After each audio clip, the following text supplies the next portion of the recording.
The countries that we look up to and say these are developed countries did not just develop overnight. There was deliberate, well thought out, concerted, consistent efforts to transform those countries.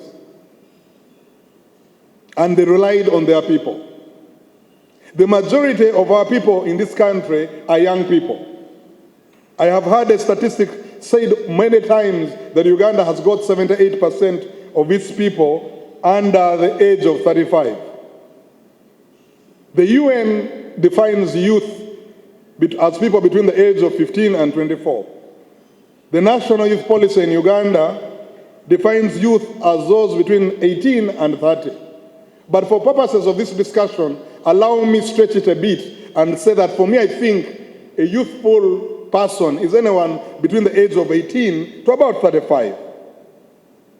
And according to the recently released statistics of the Uganda Bureau of Statistics, the people who are between 18 and 35 are in the region of about 35% of our population.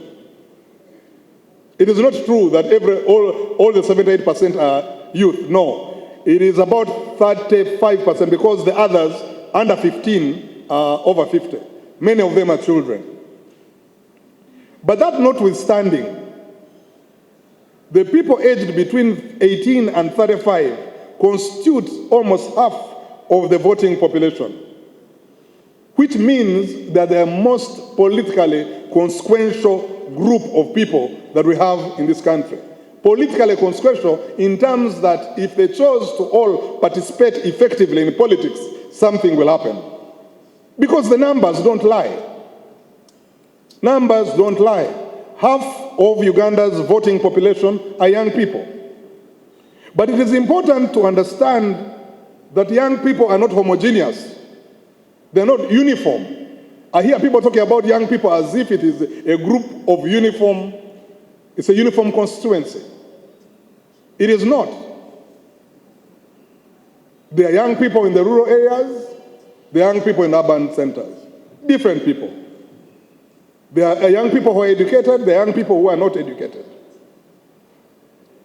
There are young people who are well-to-do, and there are young people who are poor. There are young people in the corporate class, like some of you buy for them dolls. And what are you buying for the boys? You're buying for them cars, you're buying for them planes. What else do you buy for them? You're buying for them guns. So what exactly are you teaching this young girl and this boy? You're telling the girl that for you, all you're supposed to be is a mother.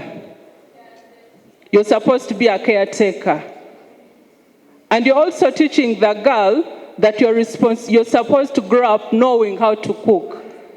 And they will tell the boys something different. But ladies and gentlemen, cooking skills women are not born with these cooking skills. Women simply learn how to cook. It is possible for a girl, for a lady, not to know how to cook, just as it is possible for a man for a boy not to know how to cook. We are not born with these skills. So for me, the foundation. And when we are talking to our girls, most of the times we are telling our girls, please don't talk loudly, don't move faster. But the world is moving at a very faster rate. So the following day, when your daughter is unable to come and address a gathering, you wonder where the challenge is coming from. For me, the issue goes back to foundation. And I have tried to make arguments and debate with people. Even our education system, what are we teaching our children? What kind of education are they receiving?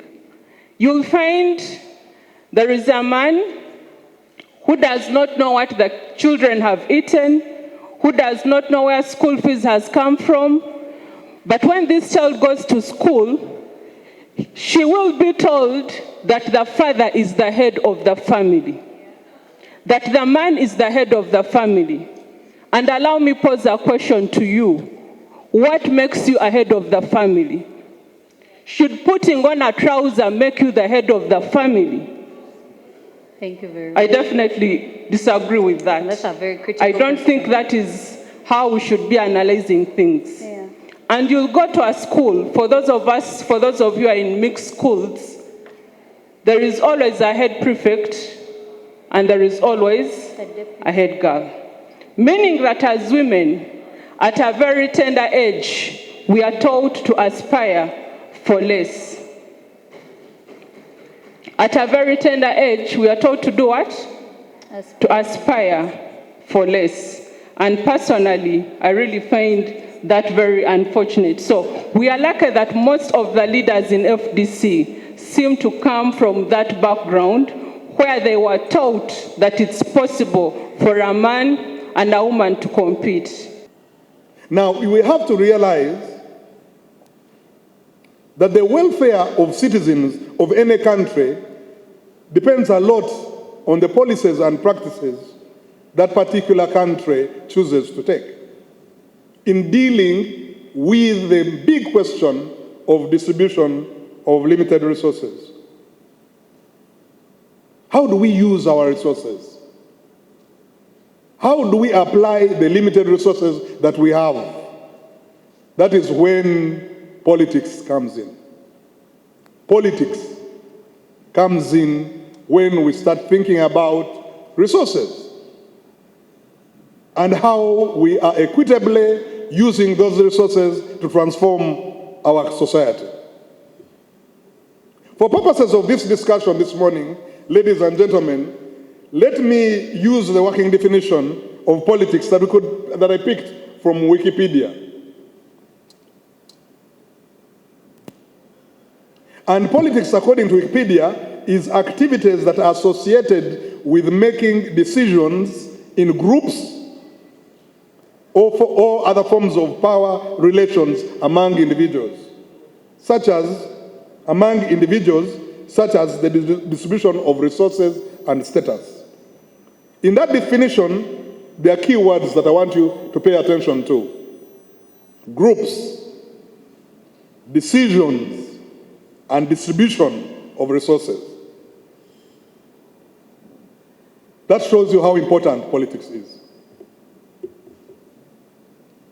That shows you how important politics is. How do we make decisions to affect distribution of limited resources in a manner that is equitable, that will have the impact of transforming a society? But even better, that shows you how important it is to have the biggest constituency, the most politically consequential constituency involved in that discussion. That means it is important that we ask ourselves, are the young people meaningfully participating in politics? I want to underline meaningfully participating.